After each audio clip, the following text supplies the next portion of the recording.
Welcome back. Today we are going to discuss about a drug called Tofacitinib.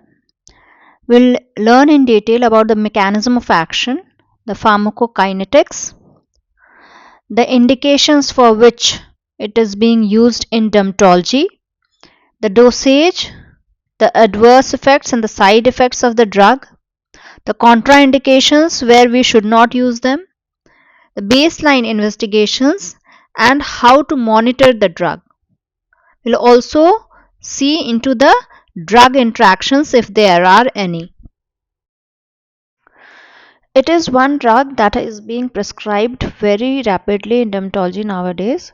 It comes as 5 mg tablet which is usually given in BD dosing, then an extended release of 11 mg which is OD dosing, and as oral solution of 1 mg per ml which can be used for pediatric dosing. It is a white or light pinkish colored citrate salt of tofacitinib which is used. This is the chemical formula. It weighs round about 504 daltons. Now coming to the mechanism of action of tofacitinib. Tofacitinib belongs to a family of small molecules. It is JAK STAT inhibitor. So JAK stands for genus kinases. There are 4 JAKs: JAK1, JAK2, JAK3, and the fourth one is TYK2, tyrosine kinase 2. STAT stands for signal transducer and activation of transcription. And there are 7 STATs. STAT 1, 2, 3, 4, 5A, 5B and 6. Genus kinases. Janus is derived from the Roman god who was named Janus, who was a god of gateways. It has 2 faces facing in opposite direction. The 2 faces symbolizes the 2 tandem kinases. Tandem means that comes one after the other. So the first kinase is pseudokinase and the second one is the tyrosine kinase. There are 2 other parts, FERM and SH2. These 2 parts binds to the intracellular part of the cytokine receptor box 1 and box 2. The function of pseudokinase is that it allosterically inhibits the tyrosine kinase until and unless the receptor dimerizes. So once the receptor dimerizes and binds the cytokine, this pseudokinase will then undergo conformational changes which will help in activation of tyrosine kinase and thus ultimately helping in transphosphorylation. Now let's understand the mechanism of action. This is the cell and the cell membrane will have cytokine receptors. This is the cytokine receptor. Once it dimerizes to bind the cytokine, so let's write this is the cytokine and this is the cytokine receptor. The intracellular part of the cytokine receptor is associated with the JAK. So that there will be 2 JAKs and it will appear in dimers. This is JAK1 and the second one is JAK3. I have written JAK1 and 3 because tofacitinib predominantly inhibits JAK1 and 3. Now these JAKs will use ATP to get the phosphate and this phosphate is transferred to the STAT and the STAT gets phosphorylated. A JAK dimer can phosphorylate a lot of STAT molecules.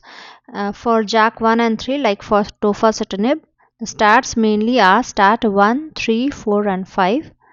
Now once this STAT gets phosphorylated, they then form dimers. Now this dimer of STAT will move into the nucleus and bind to the DNA helix, leading to transcription of pro-inflammatory cytokines. These pro-inflammatory cytokines are responsible for the disease activity. Tofacitinib and other JAK inhibitors prevent the phosphorylation of the STAT proteins by the JAK and therefore reduce the downstream expression of pro-inflammatory cytokines. Now, tofacitinib is being used in four main diseases in dermatology. One is alopecia areata, second is atopic dermatitis, third one is vitiligo, and the fourth one is psoriasis. There are specific cytokines that are inhibited by tofacitinib in each of these diseases. Tofacitinib is a pan-JAK inhibitor, means though mainly inhibits JAK1 and 3, it also inhibits JAK2, and to very negligible extent it inhibits tyrosine kinase 2. In alopecia areata, the interleukin 15 and interferon gamma are inhibited by tofacitinib. In atopic dermatitis, interleukin 4, 13 and 31 along with interferon gamma are inhibited. This is a diagram representative of pathogenesis of atopic dermatitis, and these are the cytokines which play a role in its pathogenesis. Now the next disease in which tofacitinib is being used is vitiligo, and it inhibits mainly interferon gamma and CXCL9 and 10. You can see here it plays the role where JAK-I inhibits it. Tofacitinib is FDA approved in psoriatic arthritis, but it is not yet approved for psoriasis. Here the tofa has been used as off-label and it inhibits interleukin 17, interleukin 23 axis. This is the main axis which it inhibits, and the next axis is interleukin 12 and interferon gamma axis. You can see where it lies. These are the cytokines where the tofacitinib acts. So this shows how tofacitinib plays a role in controlling these four diseases. Now moving to pharmacokinetics of tofacitinib. It is an oral drug. 70 to 75% is the oral bioavailability. To reach peak levels, it takes about half to 1 hour. The volume of distribution is large, it is 80 to 90 liters. Protein binding is about 40%, of which predominantly it is the albumin which binds it. The half-life of tofacitinib is 3 hours, but it is 6 hours for the extended release tablet. Its clearance is about 70% from hepatic and 30% by the renal. Most drugs get cleared in 24 hours.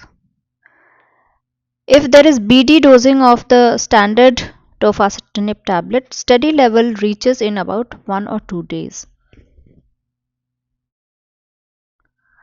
Now moving on to the indications of tofacitinib, one thing should be very clear. There is no indication which is FDA approved for dermatology. So whatever we are using in any disease, it is not FDA approved, it is off-label. It has been FDA approved mainly in rheumatology, and we should know them. Rheumatoid arthritis, psoriatic arthritis, ulcerative colitis, ankylosing spondylitis, and polyarticular juvenile idiopathic arthritis. These are for adults, and this one is for children more than 2 years. Extended release tablets was FDA approved in 2016. Now let's see for which indications they are used in dermatology as off-label. They have shown promising result in alopecia areata, especially the universalis type and totalis type, in atopic dermatitis, vitiligo, and psoriasis. They have also been used in chronic actinic dermatitis, dermatomyositis, erythema multiforme, and hypereosinophilic syndrome. In psoriasis, it has been seen that 10 mg BD dosing was equivalent to injection etanercept twice weekly and injection comes as 50 mg per vial. Now moving on to the dosage of the drug. It comes as a 5 mg tablet. So 5 mg BD is the standard tablet is the dose. If the extended release tablet, that is XR tablet, is used, 11 mg once daily or OD dosing is given. This was for adults. Now for pediatrics. For pediatrics, oral solution is also available. The oral solution comes as 1 mg per ml.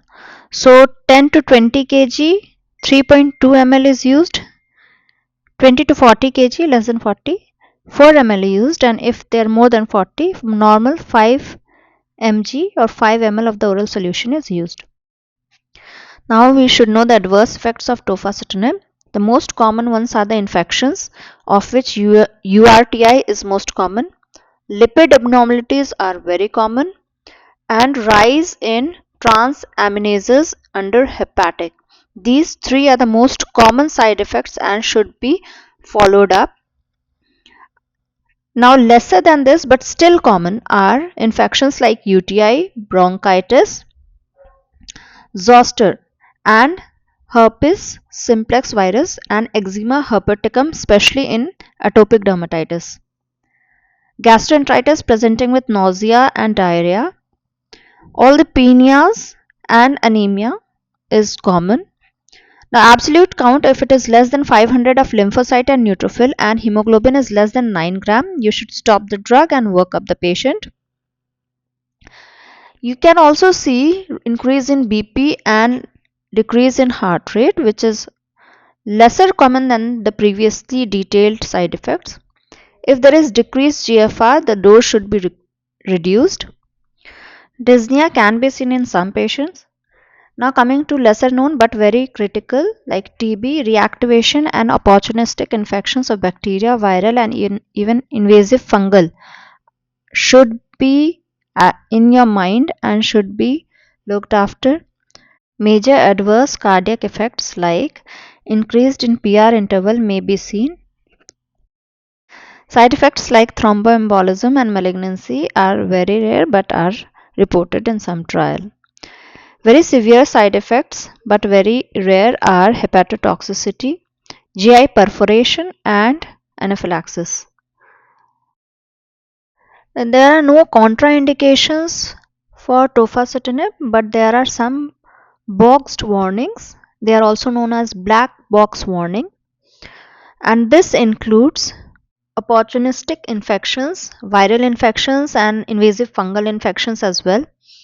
The latent TB which may be reactivated and monitoring of signs and symptoms of any infection should be done. Now what does black box warning mean? A black box warning signifies the FDA's most serious warning for a prescription drug, appearing as a text within a black border on the label of the drug. This alerts the doctors and the patients to potentially fatal or severe risks that should be kept in mind. The pregnancy category as given by the traditional FDA is category C, while in newer rating it is categorized as lower risk drug for pregnancy. Couples who are planning a pregnancy, for females, the drug should be stopped at least 4 weeks prior of conceiving, while in males, the drug doesn't much affect the spermatogenesis or the sperm count, but if you need to stop, it should be stopped 3 months earlier, which is one spermatogenesis cycle. For lactation, if you want to breastfeed, it should be done 18 hours after the last dose, while in extended release, it should be done after 36 hours. Now we should know some drug interactions. Some drugs which are enzyme inhibitor will inhibit the cytochrome 3A4 and similar enzymes like drugs like ketoconazole and fluconazole. So if the enzyme is inhibited, tofacitinib will not be metabolized, which will then increase the tofacitinib exposure of the patient. So then the drug should be adjusted accordingly. If enzyme inducer is given concomitantly like rifampicin, the enzyme will metabolize the tofa very fast, and this will decrease the tofa exposure and the blood level will not be achieved. So the drug will be rendered useless. So their concomitant use is avoided.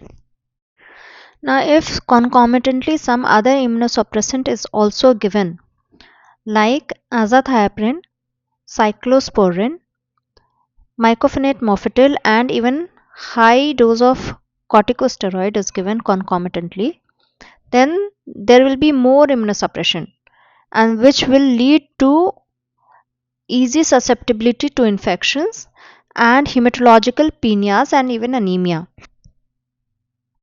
Now, non-biologic disease modifying drugs can be given concomitantly like methotrexate, leflunomide, and hydroxychloroquine.